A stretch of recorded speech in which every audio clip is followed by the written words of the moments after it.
ele whaua o le mai o nisi hawa i wara ka ke mau o maku nei. E ono to iai nisi sui inga vave.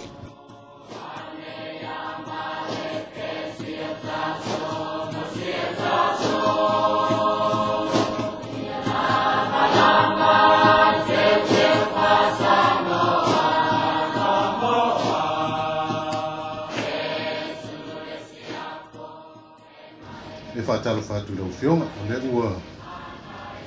tutu lo mai foi le tātou office whasara lau le tuipi, ia sawa noa i lau whionga a wala foi nisi vaenga. Ia e fia tala noina, o meise lava lau whionga tulanga peo mai ai, ia le whenga iai o le kāpeneta foi, a meise o le komiti whafoi o whalawalawe mātu iau whalawalawe whafo seka. E tulanga peo na iai ia le whamai foi ma tulai me o koviti nei vai tau, ia e la se tau ngan tau iai le whai un foi lau whionga mo le malu kāpeneta.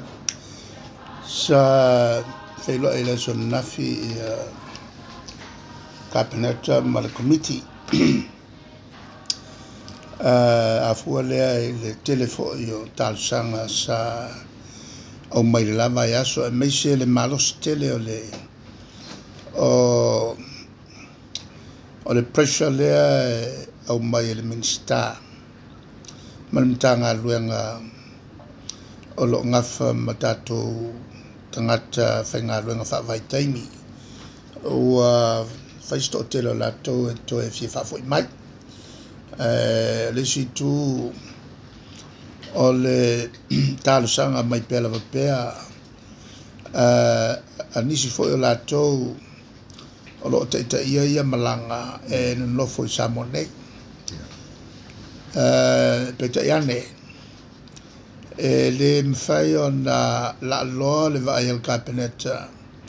e le puipuinga mo sina whateitainga o lea ua malosi tele le tulanga whanga e tia o tangata New Zealand ua ko yeki atoa le walata i le val tolma le wha vai aso e leko e maises e le tulanga ala e le vai lau tele po le vai la tamai ua le aiso koviti e New Zealand a lewa toa whasala lau mai nei i la so ua toa lua isi tangata fau ua na mai ai afua le toa lua le na e afua e nisi na malanga whelelei mai Britania e o mai au wai le maliu e o le lana o mai ai ma au mai ai le siama lea le alala lea ua toia whaina i fo New Zealand o le ua umana whaata oto i a fuafuanga mai le aso na nafi se koe kilo i le tūlanga lea e le ono whangasolo loa o nisi toe te talanga talatala o tātou whaingamalanga o le tūlanga lana lea sa whilo il kāpeneta ana nafi manei mo se whatala noanga ma le tātou komiti o lo ngafa ma tūlanga ia o le puipuinga o le tūlanga ia e le whamai lalangi o le sole ua longa mai ai il tāse fulu ua ova ma le 8 miliona tangata ia ua whamaunia ua ngasa i le lalangi atoa whaase lau tōsu fitu wafe ia tangata o mariliu tangata na whioti mai la so na whili laulangi ato e tau mai la so e lua afe tolu se lau a tangata ma mai fou mai la so na whili laulangi ato e silia malval suiva afe salo waiva sulu afe taimil nei ile la laulangi ato o lo ai silia pea ia Amerika ia o le fo ina o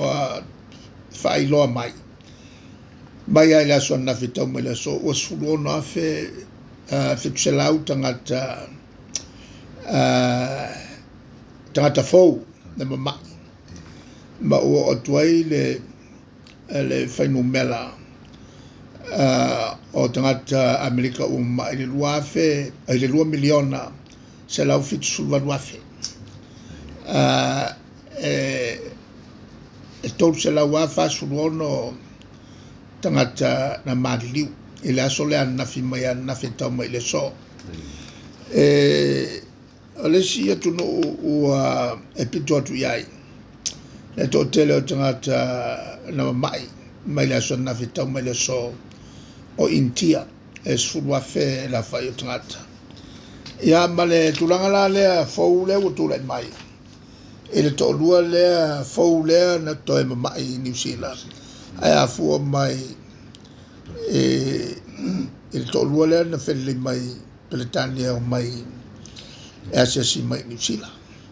on nisi foi ua ngas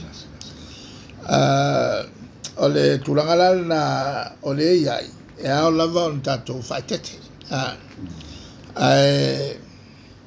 ale tulanga foi la ele vainga lea o fai unga fai unga tatou te faia e vavea ona toe suia atoa ia fai unga al tatou malo ia fai e maua se tasi o tatou ngasi lona winga o ala ni tangata te tala o mai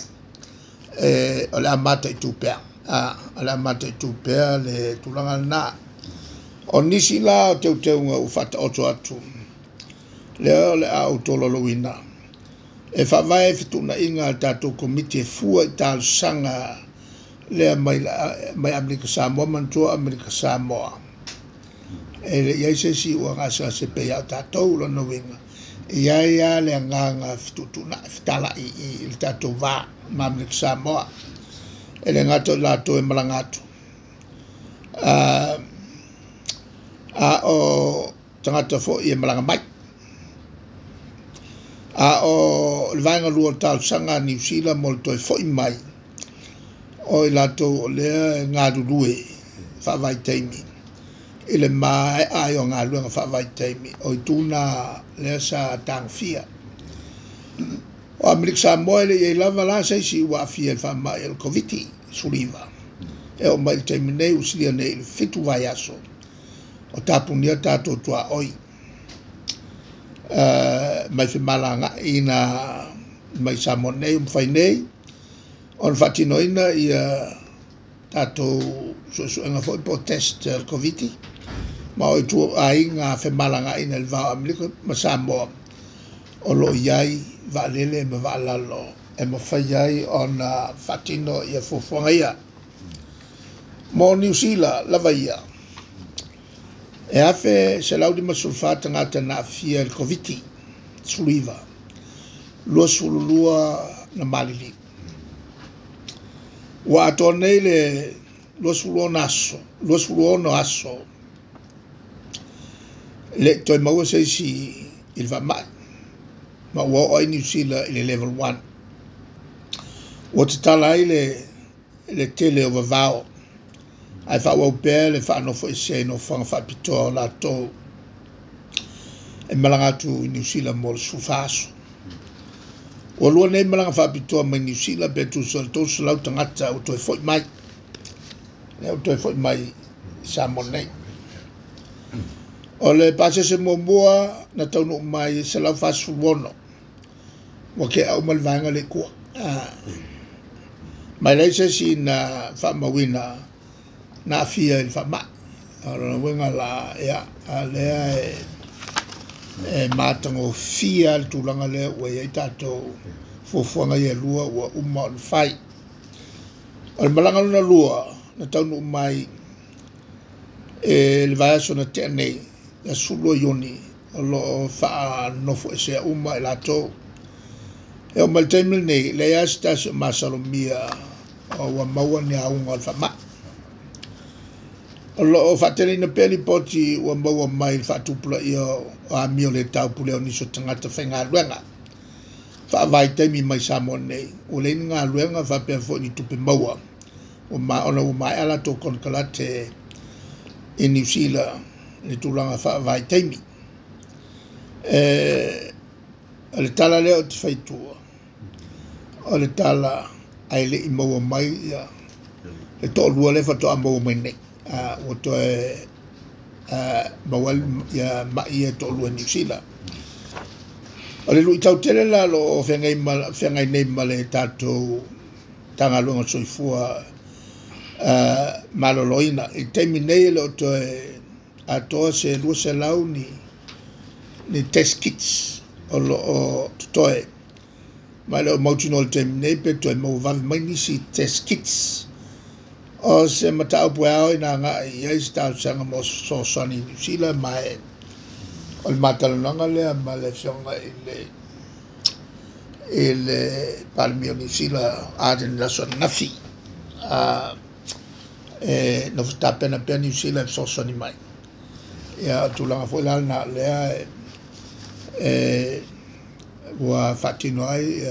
tau sanga mo le malo New Zealand sosani mai ile whainga malanga lava i le vao Samoa ma mlik Samoa. O le amata i whainga malanga nei i le vao Samoa lua le stofi nei te laki tae au. Te alo nuinga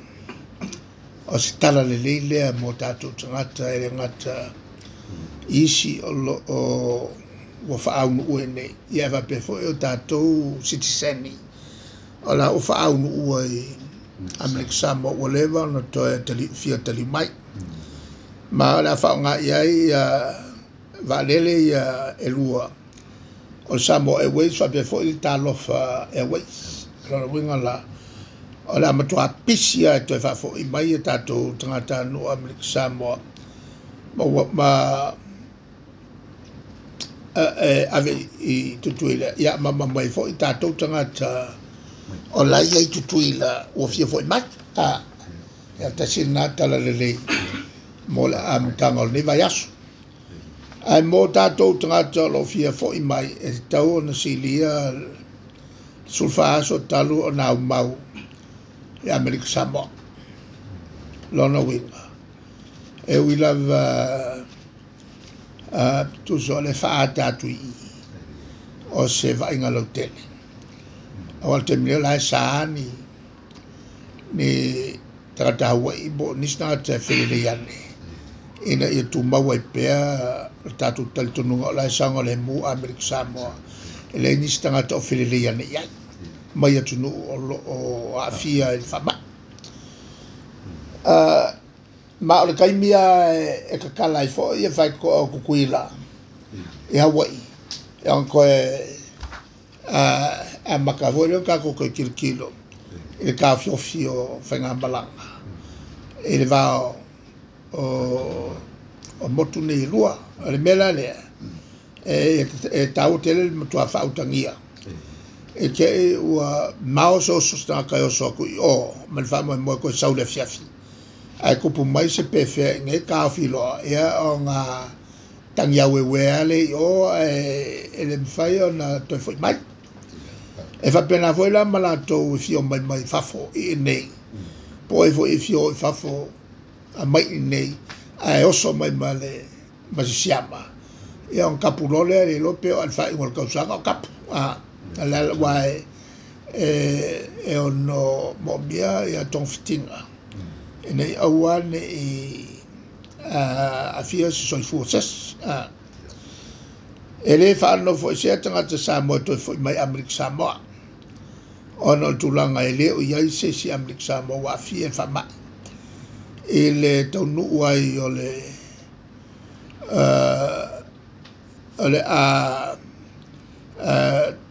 o mai ya mausa lo la toai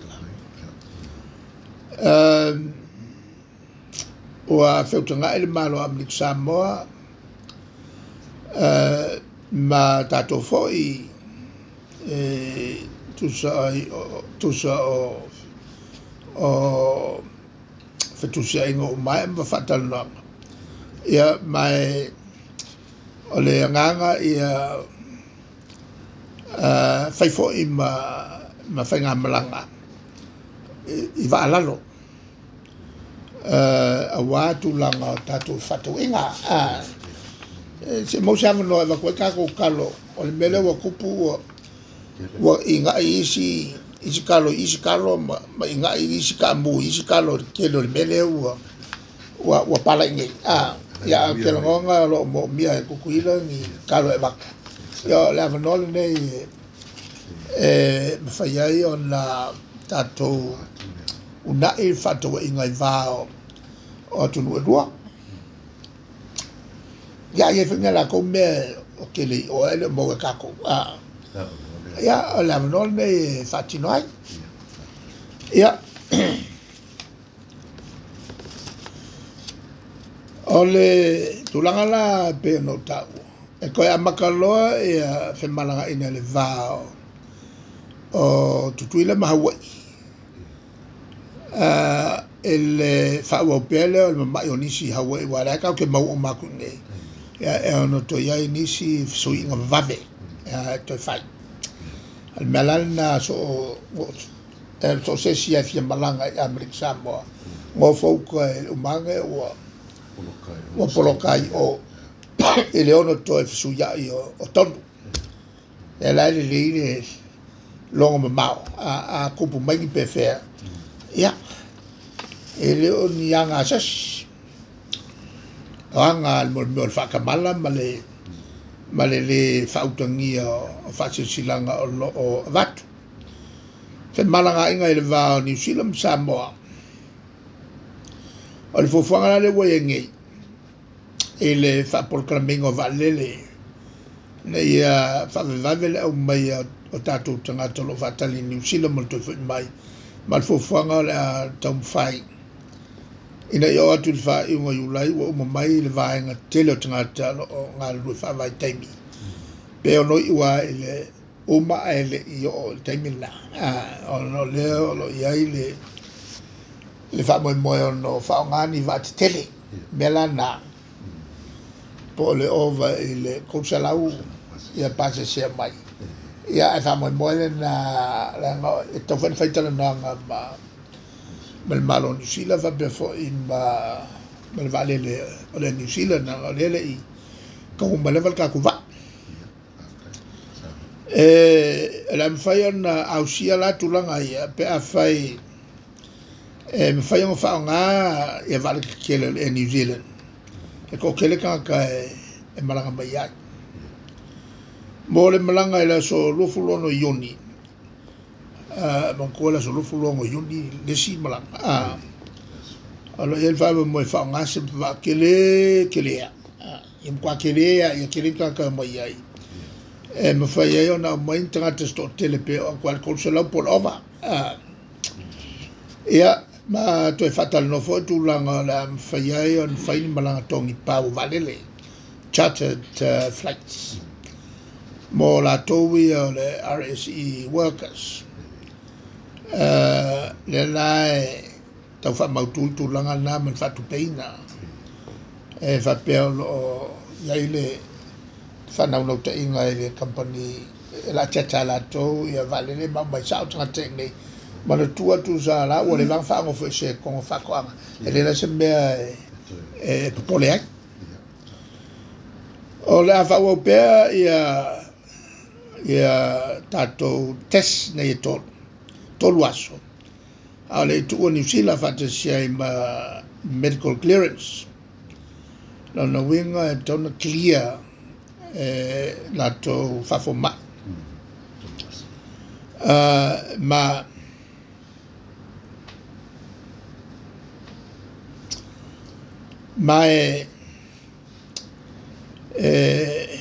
fai la vela to tongi la to tui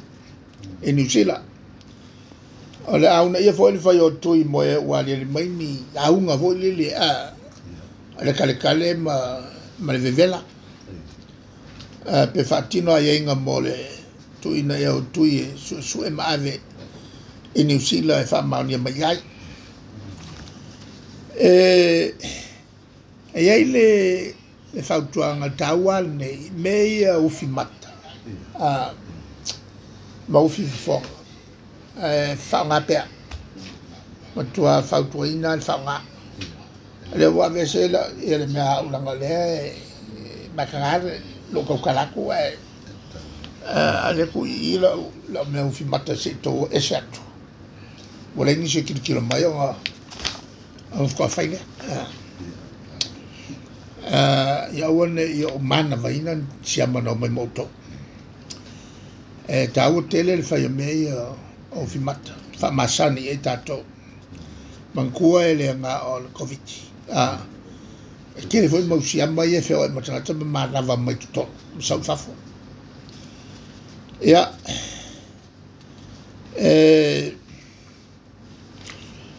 whawau pēr le mele al fufudo lima mankua e le kele o kangaka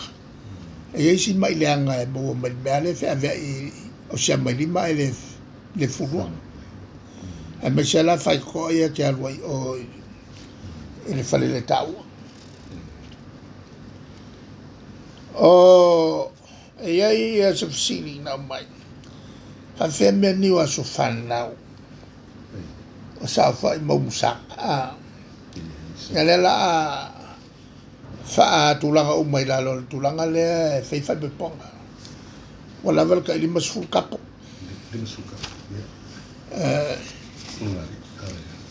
mantua leo te wha kapo a kua mea lana winga la a kapo e uselau a le nganga ia nisi mea la o i fu uselau wala vale fa wala vale fa se i vanga fo i tangata fo i fia kele alako ia on matai tu le o le tulanga le mai tom fai pea e fatino pea le nofo vava